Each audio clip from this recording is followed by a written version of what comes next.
ये question average का question है।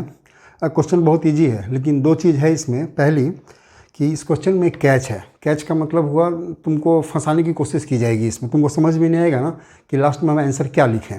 और दूसरी चीज़ है कि क्वेश्चन जब थोड़ा हम लोग सीखेंगे इसमें कि जब क्वेश्चन बहुत लेंदी हो और तुम कंफ्यूज होने लगो, समझ में नहीं आए कि क्या लिख रहा है, कैसे बनेगा ये आगे, तो कैसे हम लोग स्टेप बाय स्टेप, जैसे जैसे क्वेश्चन में स्टेटमेंट दिया हुआ है, कैसे हम लोग स्टेटमेंट बाय स्टेटमेंट आगे बढ़ते हुए क्वेश्चन को सॉल्व कर सकते हैं।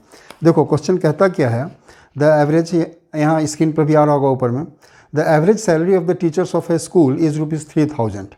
When salary of 2 more teachers is included, the average salary reduces by ₹100 and the total salary increases by ₹4,000. Now find the number of teachers. कह रहा है कि किसी एक स्कूल में कुछ टीचर्स हैं, उनकी एवरेज सैलरी 3,000 है। ठीक है, कितने टीचर्स हैं यही पूछ रहा है, दिए हुए नहीं है। कहता है इसमें कि जितने भी टीचर्स हैं, इसमें यदि 2 टीचर्स की सैलरी और इंक्लूड कर दी जाती है तब जो एवरेज होगा, मतलब इन दो नए टीचर्स को मिलाने के बाद जो सारे टीचर्स का एवरेज सैलरी है वो ₹100 घट जाती है। मतलब पहले जो सैलरी है उससे ₹100 घट जाती है, यही कह रहा है। और जो टोटल सैलरी है वो ₹4,000 इंक्रीज हो जाती है, मतलब बढ़ जाती है। तो कहता है कि now find the number of teachers. हम लोग इसमें एज्यूम करते हैं, नंबर ऑफ टीचर्स एज्यूम करते हैं। नंबर ऑफ टीचर्स ही क्यों एज्यूम करते हैं, क्योंकि दूसरा चीज़ एज्यूम करने के लिए इसमें है नहीं।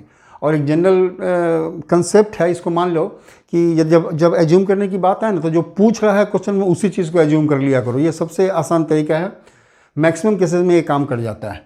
तो देखो हम लोग इसमें एज्यूम करते हैं, let the number of teachers. ठीक है, हमने इसको मान लिया x।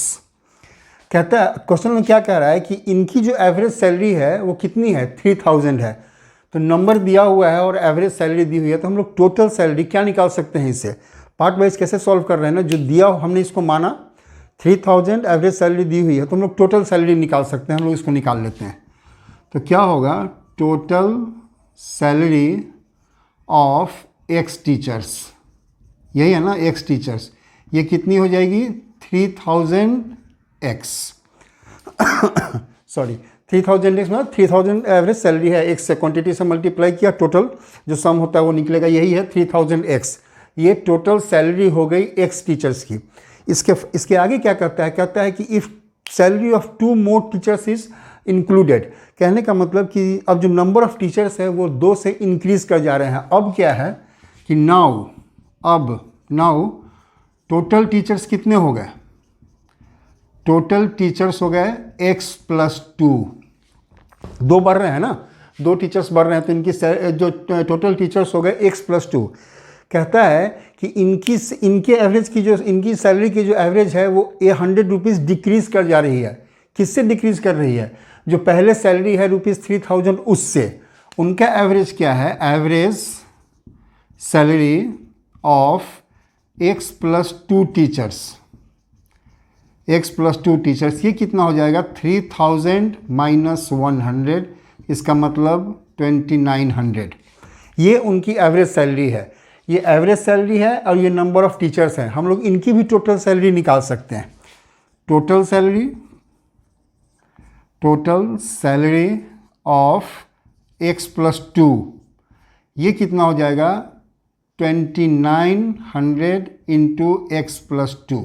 यही है ना, नंबर है और ये एवरेज है, दोनों को मल्टीप्लाई करेंगे टोटल निकल जाएगा हम लोग के पास। ये कितना आ गया, 2,900x + 2,900 × 2, डिस्ट्रीब्यूशन लॉ है, इसको मल्टीप्लाई कर दोगे 2,900 को 2 से, तो ये हो जाएगा, कितना हो जाएगा, 5,800। ठीक है, अब देखो ये हमारा जो सैलरी निकला है, टोटल सैलरी ये भी है और टोटल सैलरी ये भी है। फाइन, ये टोटल सैलरी जो नंबर ऑफ टीचर्स इंक्रीज हुए हैं उसके बाद है, और ये जो पहले टीचर्स थे उनकी एवरेज सैलरी है। क्वेश्चन में एक और चीज़ कह रहा है कि जब नंबर ऑफ टीचर्स, उसमें 2 टीचर्स की सैलरी इंक्लूड कर दी जाती है, तो जो सैलरी है वो 4,000 से इंक्रीज कर जा रही है। कहने का मतलब कि ये जो टोटल सैलरी है ये 4,000 ज़्यादा है, किससे, पहले वाले सैलरी से। 3,000 से ये 4,000 ज़्यादा है। इसको हम लोग कैसे स्टेटमेंट में लिख सकते हैं, इसको हम लोग लिख सकते हैं, ये इक्वल कब होगा, 3,000x पहले था और ये न्यू सैलरी हो गया, मतलब 2900x प्लस 5800। ये 4000 ज़्यादा है। कहने का मतलब कि यदि पहली वाली टोटल सैलरी में हम 4000 ऐड कर दें तो ये दोनों बराबर हो जाएगा। फाइन, यही क्वेश्चन में कह रहा है, हमने वही किया है। अब इसको ज़रा सॉल्व करो, देखो क्या होगा। 3000x, इसको इधर ट्रांसपोज करो तो 2900x है, इधर आके माइनस हो जाएगा तो ये हो जाएगा 2900x इक्वल्स टू ये 5800 तो इधर ही है, इस 4000 को उधर भेजो, उधर ट्रांसपोज करेंगे तो ये प्लस में है, माइनस में हो जाएगा, -4000। और फर्दर सॉल्व करो तो 3000x माइनस 2900x, ये हो गया 100x इक्वल्स टू 5800 माइनस 4000, ये हो गया 1800।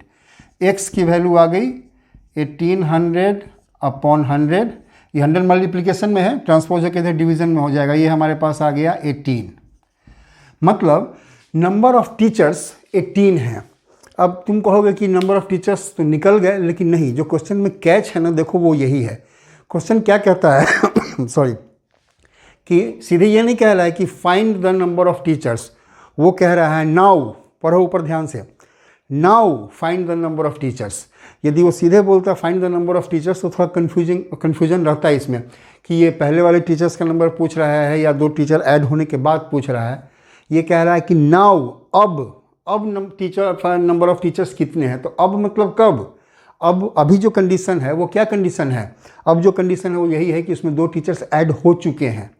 तो now the number of teachers 18 नहीं होंगे, now the number of teachers 18x नहीं होंगे, ये x प्लस 2 होंगे। ये जहाँ यहाँ जो हमने माना है ना, now total number of teachers, यही वाले आएंगे।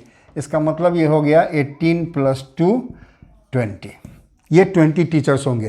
तुम इसको चेक भी करो, जब भी हम बार बार बोलते हैं कि जब आंसर निकालो ना, चेक जरूर कर लिया करो कि हमारा आंसर सही है कि नहीं सही है। कैसे सही कर चेक कर लेंगे, 1 सेकंड में हो जाएगा। देखो इससे चेक कर लो या इससे चेक कर लो, चलो हम 18 से चेक करते हैं। कह रहा है कि 18 टीचर्स की एवरेज सैलरी 3000, टोटल सैलरी कितनी हो जाएगी 3000 माइनस इंटू एक्स, मतलब 18 को 3000 से मल्टीप्लाई करो, कितना आएगा 54,000। ठीक है ना, हम लोग चेक कर रहे हैं, चलो यहाँ चेक कर लेते हैं। 54,000 कह रहा है कि यदि 2 टीचर्स इसमें और ऐड हो गए तो उनकी अब एवरेज सैलरी हो गई 100 कम, मतलब 2900। अब टीचर्स हो गए 20 ऐड होने के बाद और एवरेज सैलरी होगी 29, टोटल सैलरी कितनी हो जाएगी 2900 इंटू 20। अब 20 टीचर्स हैं, इसको मल्टीप्लाई करोगे तो हो जाएगा 58,000, ये हो जाएगा 58,000, ये हो गया 58 और ये हो गया 54। क्वेश्चन में ये कह रहा है कि जब 2 नए टीचर्स इसमें सैलरी ऐड हो जाती है तो जो डिफरेंस है वो 4000 का है। तो देख लो यहाँ 58,000 है और यहाँ 54,000 है, इसमें से माइनस करोगे इसको तो डिफरेंस तुम्हारा 4000 ही आएगा जो क्वेश्चन में दिया हुआ है। तो हम लोग का आंसर जो है सो बिल्कुल सही है। इसी तरह जब क्वेश्चन बहुत लेंदी हो ना, कुछ भी हो, तो घबराना नहीं चाहिए, उसको तुम पार्ट वाइज सॉल्व करना स्टार्ट करो, तुम्हारा सॉल्यूशन मिल ही जाएगा। और क्वेश्चन में क्या पूछ रहा है, ऐसा ही नहीं कि कुछ भी पढ़ा और जो निकाला मन किया निकाल के चलेगा, नहीं। जो क्वेश्चन यदि पूछ रहा है, एक वर्ड का मायने होता है क्वेश्चन में, उसको पढ़ो और जो पूछ रहा है वही करो। सारी मेहनत कर जाओगे, 18 लिख कर निकल जाओगे, तुम्हारा क्वेश्चन आंसर गलत हो गया, सारी मेहनत पर पानी। इसीलिए पढ़ो कि वो क्या कह रहा है। वो कह रहा है कि now find the total number of teachers, तो नाउ में टोटल नंबर ऑफ टीचर्स 20 ही होंगे।